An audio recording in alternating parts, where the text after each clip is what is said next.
Peter, good morning. Good morning. I am with Peter Burns III. He has been a lifelong entrepreneur, is an entrepreneur leader, helps people start companies and create them. So Peter, I'm going to jump in from a question standpoint. Tell us a little bit about the things you have going on right now. Certainly. So as an entrepreneur, lifetime entrepreneur, I started my first official company at the age of 19. I have been counterintuitive and it served me very well, especially in these chaotic times. I had an interesting phone conversation with my sister recently, and I am the black sheep of the Burns family. My younger brother Michael runs Lionsgate Entertainment. My brother Kevin, also younger, runs a $5 billion personal hedge fund, and my sister's married to an investment banker. So since I left home at 17 to join the infantry at the end of Vietnam and then won a ROTC scholarship after I won an appointment to West Point at UVA and started my company as a freshman in college, I've gone a different path. And so she called me up to say, you have the last laugh, Peter, because you operate in chaos like it's another day in the park and we're all frozen like deer in the headlight. Because Michael, of course, runs the largest film company in the world. There are no theaters. So what does that do? Kevin lost 2 billion in 2 weeks. And it's like, okay, how was your day? Well, I said, I live in Del Mar. I'm really happy. And I'm doing what I love to do. I combined my love of entrepreneurship and startups, and I picked the millennials, specifically young female millennials who I am starting businesses with right now. So again, it seems a little odd and counterintuitive to start businesses in the middle of the worst economic disaster ever. And I see this as sort of like, I'm the only one that sees the Easter eggs on the ground and I keep picking them up and putting them in my basket. And you know what? I think I'm going to have the last laugh, like my sister said. That's fantastic. As you've looked at the year 2020, right, and you've seen a lot of the ups and downs of business and through these things, what are a couple of your thoughts on how this year differentiated against any other quote unquote crisis that we've had as a country or a world? Well, since I've been doing this for 45 years and counting, I'm 64 years old, and I've seen a lot of devastations back from 87 to 2008.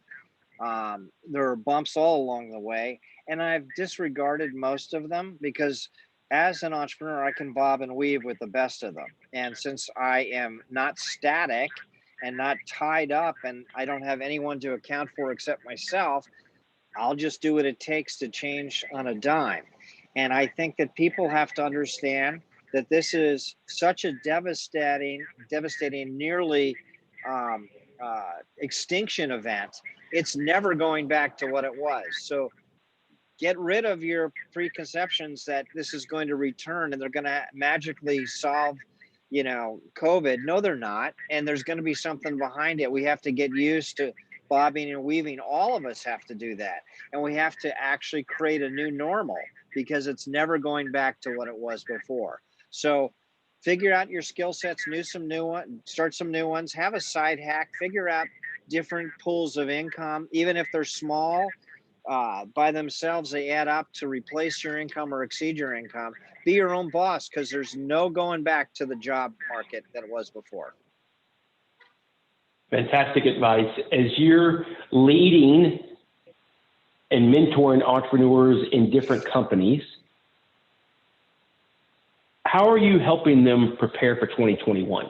What are you doing? I mean, this has got to be the weirdest. I mean, the planning that we all did in Q4 of 2019 all got thrown out the window come March, right, of this year.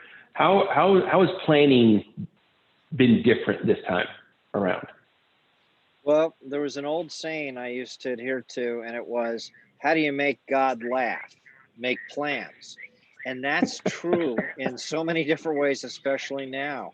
So you have to have backups to backups to backups, and that just has to be your course. You can't get, like my sister was saying, frozen like a deer in the headlights. you just can't do it because you can't move. You become paralyzed, and that's obviously counterproductive. So what you need to do is you need to look and take baby steps to financial solvency and to business ownership, startup, all the above, and multitask. Have a few things on the scope of your future. I don't know what people in jobs whose industries have evaporated are going to do, to tell you the truth. My recommendation is find a side hack and start a business. That's all I can say. And then work that business until it's profitable. Take advantage of some of the mentors, such as myself. Take advantage, if you haven't crushed your credit, of unsecured financing. You have the SBA that has taken something like 20 million unsecured small business loans just in the last few months. Now, that's kind of tied up in the politics of the stimulus package right now, but that'll be released. That will come whether it's a Republican in the office or a Democrat. It's going to come. Take advantage of that. Find a business that you can get into. Find someone to help you get into that business, and parlay those resources that you can get into something that becomes your own cash flow. Otherwise, you're totally screwed. Finally, I know our time is limited here, but I want to, is there a favorite or a project you're working on right now that you're really excited about? Well, before COVID hit, I had entered into the elder care housing business in the specialty market, where I converted single family homes into 10 bedroom, 10 bath to accommodate elders who just simply couldn't take care of themselves in their own homes anymore, yet they were still functional and they didn't require a higher level of care than the level 1 that I'm in.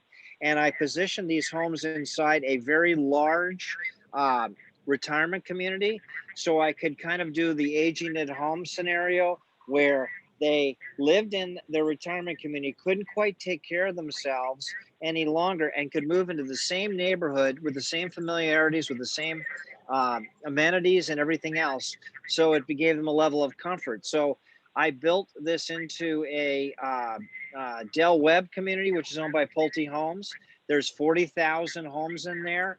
They're perfect. I built 3 homes, soup to nuts, millions invested, and then COVID hit. So rather than kill my clients, I'm waiting it out. The good part is the real estate's appreciated 700,000 while I'm waiting for COVID to be arrested. That is a unicorn for me, because the aging population in America is approximately 11,000 people turn 65 every single day, and they don't have anywhere to go. So I've created a kind of a hybrid format. You're not in assisted living, big towers where you're just a number. You're not going to nursing homes to die. You're going to have a dignity of life in a very luxurious home with a private chef and a nurse practitioner or an LPN who takes care of your needs, and your family can know you're going to be safe. Every one of our homes are as COVID proof as you're going to possibly get. We spent a lot of resources to make these homes very luxurious. I see this as my biggest play so far. Peter, that's awesome. One final thought, if you want to leave with anybody, a book that you've read recently, or something that you think as we go into the holidays. I know a lot of people, look to things, and so how do I prepare for 2021 or different things? Anything like that you want to leave the audience with? Yeah, I'm rereading, I should say, Freakonomics and Tipping Point. Very appropriate right now. Awesome. Peter, thank you so much for your time today. Really appreciate you spending some of it with us. Absolutely. Thanks for the opportunity to share the word.